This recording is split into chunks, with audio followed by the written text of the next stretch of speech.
أخيرا سيادة المستشار مرتضى منصور وجد السبب الحقيقي الرئيسي في هزيمة نادي الزمالك من النادي الأهلي 4-1. بس كده لأ، والسبب الرئيسي في ان الزمالك طلع تالت الدوري وكل المشاكل اللي بتحصل للزمالك، وهو رجب بحة، الراجل الغلبان المصلي اللي حافظ كتاب ربنا، اللي بيعمل على كتفه وبيشيل طوب عشان يأكل عياله. بسم الله الرحمن الرحيم، والصلاة والسلام على أشرف المرسلين. حلقة جديدة فيها ردود نارية، مستنين فضل المولى ثم دعم كل الأهلاوية. اخبط اللايك، مش هيكلفك حاجة غير دوسة بسيطة، وعلى بركة الله نبدأ حلقتنا.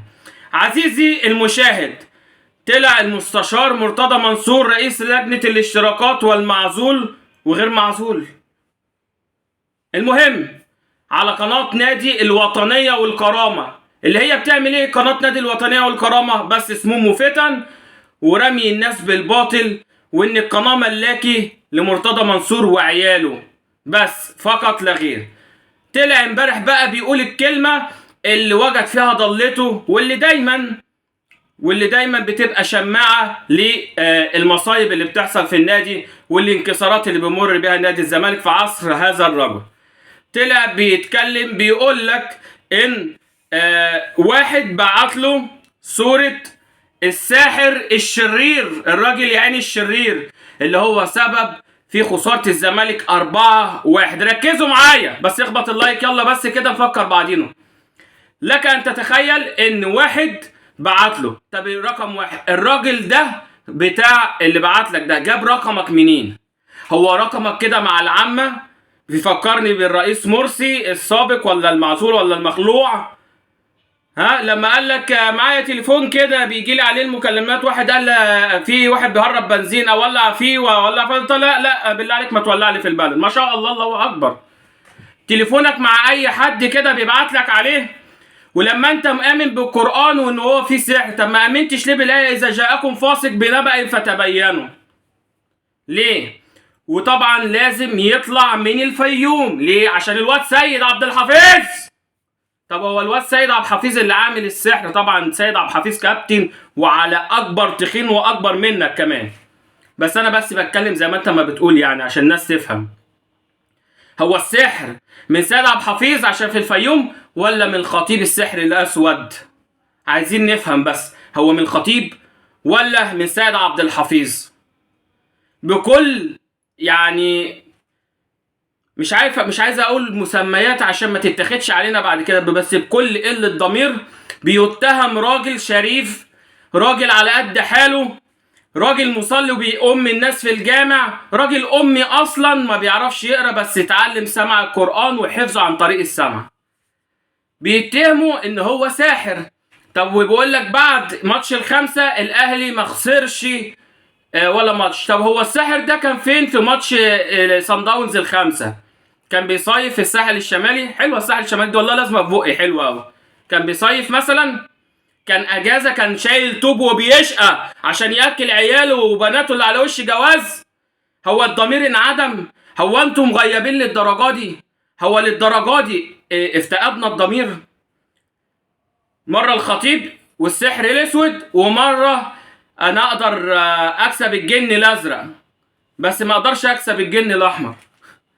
هو انت تقدر اصلا تتعامل مع جن كبني ادم اصلا عشان تقول لي اكسب الجن الازرق وما اقدرش اكسب الجن الاحمر؟ الجن الاحمر اللي انت تقصده ده راجل محترم اللي هو الكابتن الخطيب وما يشمله من النادي الاهلي، قيم ومبادئ، تدين، عمره ما رمى حد بالباطل، عمره ما شتم وغلط في حد وخاض في عرض حد ولا سيره حد. فنيجي بقى نخش في تفاصيل. فهو الراجل عرف ان سبب الهزيمة 4-1 هو الساحر، وكان عامل سحر على عارضة واحدة. حد يقول لي كرة زيزو مش في العارضة؟ ايوه في العارضة.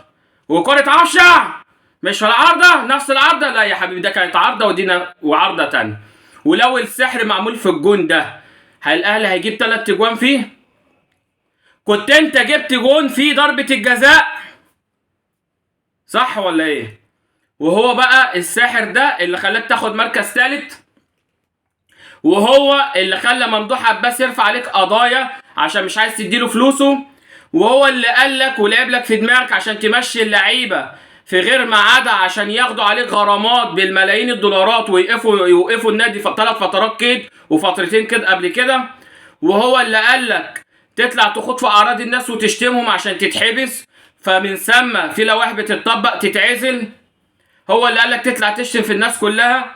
هو اللي عمل لك سحر عشان تطلع تجيب هزاز الرؤوس يهينوا في الناس ويبيعوا دمارهم وشرفهم المهني علشان يرضوك.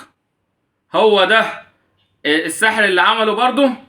طب والساحر ده كان فين والاهلي بيخسر بال5؟ ولا ليه ما كانش معاه ساعه لما كان بيلعب في كاس العالم وكنا خدنا كاس العالم؟ ولما هي الكره ماشيه كلها بالسحر زي ما انت ما بتقول، على راي الناس بقى ايه لما لقوا كده والراجل بيتهم في شخصه، طلعوا عملوا فيديو. الناس الغلابه طلعوا عملوا فيديو اللي انت بتعمله ده مش صح. انت ازاي مسؤول دوله؟ انت ازاي رئيس نادي؟ ازاي ترمي الناس بالباطل؟ الراجل الغلبان الشريف يبقى شكله ايه قدام عياله وعياله ويبقى شكلهم ايه قدام الناس لما بتتهموا بالسحر؟ واحد بعت لي صوره. طب وانت تعرف منين الواحد ده بيلبسك في حيطه ولا يدخلك في مشكله ولا اي حاجه؟ المهم ان يطلع الاهلي بيعمل كل ده بالسحر. طب بنشتري لعيبه ليه لما احنا بنكسب بالسحر؟ ندفع فلوس كتير ليه ونحرق دمك في الصفقات زي امام عاشور ومروان عطيه وقندوسي والناس دي علشان عندنا سحر؟ ما نلعب باي حد هنكسب باي حد طالما في سحر. والراجل اللي عمل السحر ده ما غناش نفسه ليه قبل ما يخلي الاهلي ياخد بطولات ويسيب لك لعيبتك ويخلي اللعيبه تهرب وتمشي؟ وهو اللي عمل كل حاجه. طب ما عملش ليه ده لنفسه؟ ما نفعش نفسه ليه واختنى وعياله داخلين على جواز وعياله يعني الظروف معاهم زينا كلنا شبهنا بيتضربوا في الخلاط عشان لقمه العيش؟ ما عملش كده ليه؟ هو اللي قال للممدوح عباس يحجز على الحسابات. هو اللي قال لك تطلع تشتم حسين لبيب. هو اللي قال تطلع تشتم لجنه الحكام. وهو اللي عمل تشتم اتحاد الكوره. وهو اللي قال لك يغلط في الخطيب وحسن حمدي. وهو اللي قال لك قول على فتوح وعبد الله جمعه بتوع حشيش وبتوع نسوان. صح كده؟ هو اللي عمل كل حاجه. ولا لك عادي الاعلام. وهو اللي قال لك وعمل اعمال تعمل ده كله الخراب. انما انت بلسم. انت صح 1,000,000%. عمرك ما غلطت، عمرك ما تجاوزت، عمرك ما كنت سبب في ان النادي يقع كده اهوت. وخدوا بالكم مفيش صفقات يا جمهور الزمالك. انت قاعد بتتكلم كده ليه؟ يلا انت اهلاوي هتقعد تصدعنا؟ لا يا حبيبي. تصريح ميدو، اخبط بس اللايك. تصريح ميدو قال لك الاولويه عندنا في الزمالك لدفع غرامه شيكابالا عشان الناس ما تتوقفش 3 فترات قيد. يعني مفيش صفقات يا قلبي يا حبيبي يا كبدي يا فشتي. مفيش صفقات لنادي الزمالك غير بقى يقول لك ايه اللعيب الناشئين. بص اللعيب ده حته لعيب ما حصلش. بصوا اللعيب ده ازاي كنا غافلين عن المنجم الذهب اللي عندنا ده. وتبدا سيادتك تبقى في المنطقه الدافيه او ممكن تصارع الهبوط علشان ده ممنوع المساس بيه. هقول لك على حاجه والله احنا خلاص كاهلاويه ايقنا ايه الغباء اللي احنا بنعمله ويمشي ولازم يطبق عليك. لا سيبوه. ما هو لو هي العمليه كده ده احسن صفقه للنادي الاهلي. سيبوه هو واعلام هزاز الرؤوس، يوتيوبر يشتغلوا، قنوات تشتغل، والنادي الاهلي بفضل الله ما يبقاش ليه منافس ممكن يناقشه من بعيد كده غير بيراميدز بعد كده. وزي ما قلت لكم الزمالك يصارع الهبوط او درجه تانية او يبقى في المنطقه الدافيه. حلو قوي كده. او كبيره يوم ما يعمل انجاز يخش كونفدراليه. باقي تنويه بسيط وهو ان في محامي رفع قضيه على السيد المستشار مرتضى منصور للتشهير بالراجل الغلبان ده. المحامي هو اللي رفع القضيه تضامنا مع الراجل ده. هو مش عايز منه اي حاجه بس بقى عايز يرد له حقه واعتباره. وخدوا بالكم ممكن تلاقوا بعد الهجوم الكبير ده تلاقوه النهارده بيعتذر وانه فلان هو اللي ورطني ويرمي الحمل اللي على كتافه وعلى كتاف حد تاني. وبدل ما رجب بحة بس مش رجب بحة في الفيوم ولا بتاع النصرية، بس ده راجل محترم وده راجل محترم. بس هي ايه بنضحك كده مع الناس. نتمنى الضمير يرجع للناس. نتمنى كل واحد يبص لمعاملته مع ربنا قبل ما يرمي الناس بالباطل.